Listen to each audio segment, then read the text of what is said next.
Je donne la parole à Monsieur le représentant permanent de la Grèce. Monsieur le Président, je vous remercie d'avoir convoqué cette réunion sur le Soudan du Sud. J'aimerais également exprimer notre gratitude au représentant spécial M. Hessom pour son exposé précieux, à la directrice de OCHA, Mme Vossournou, ainsi qu'à la représentante de la société civile, Mme Nachiwa. Monsieur le Président, nous saluons le dévouement du personnel de l'ULMIS qui continue d'accomplir son mandat malgré les défis politiques, sécuritaires et humanitaires majeurs. Alors que le Conseil de sécurité se prépare à renouveler le mandat de l'ULMIS plus tard ce mois-ci, nous devons nous assurer que la mission dispose des moyens nécessaires pour répondre à l'évolution de la situation sur le terrain. À ce point-là, je souhaiterais formuler 3 observations. Premièrement, sur le plan politique, le Soudan du Sud se trouve une fois de plus à la croisée des chemins. Malgré les engagements inscrits dans l'accord revitalisé, les récents accès de violence, notamment dans la région de Nassir, et l'utilisation de bombardements aériens contre les populations civiles ont gravement ébranlé la confiance dans le processus de paix. La Grèce condamne fermement la perte tragique des membres du personnel des Nations Unies lors d'une récente évacuation, ainsi que les restrictions répétées à la liberté de circulation des casques bleus qui illustrent les menaces croissantes pesant sur le personnel humanitaire et onusien. Toutes les parties responsables doivent répondre de leur violation du droit international humanitaire. Concernant la fermeture envisagée de la base de Tomping, un centre logistique et opérationnel clé pour l'UNMIS à Djouba, une solution réaliste, pratique et économiquement viable doit être trouvée.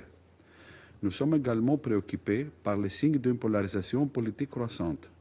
La détention de figures clés de SPLM-IO, la suspension de la participation de l'opposition au mécanisme de transition et le déploiement de forces militaires étrangères compromettent non seulement l'accord revitalisé, mais également l'intégrité territoriale et la souveraineté du Soudan du Sud, ainsi que la stabilité régionale.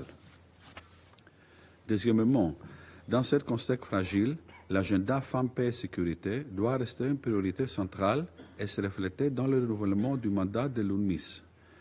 Les femmes et les filles sud-soudanaises continuent de souffrir de manière disproportionnée de violences sexuelles liées au conflit.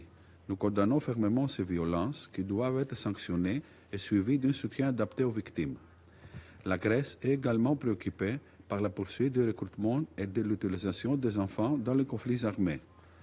La vérification de plus de 100 violations graves à l'encontre des enfants en 2024 souligne l'urgence de mettre en œuvre le plan d'action global pour mettre fin à toutes les violations graves et les prévenir.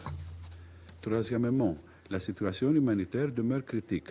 Plus de 9 millions de personnes ont besoin d'aide humanitaire, y compris des réfugiés fuyant le conflit au Soudan voisin. Les violations contre le personnel humanitaire, les civils déplacés et les infrastructures vitales sont inacceptables et doivent cesser immédiatement. En conclusion, Monsieur le Président, la Grèce réaffirme son soutien inébranlable à la paix, à la responsabilisation et à une gouvernance inclusive au Soudan du Sud. Nous réitérons notre engagement ferme envers la souveraineté, l'unité et l'intégrité territoriale du Soudan du Sud. Nous sommes solidaires de son peuple et réaffirmons notre soutien constant à ses aspirations pour la paix, la sécurité et un développement durable. Je vous remercie. Je remercie Monsieur le représentant permanent de la Grèce pour son intervention.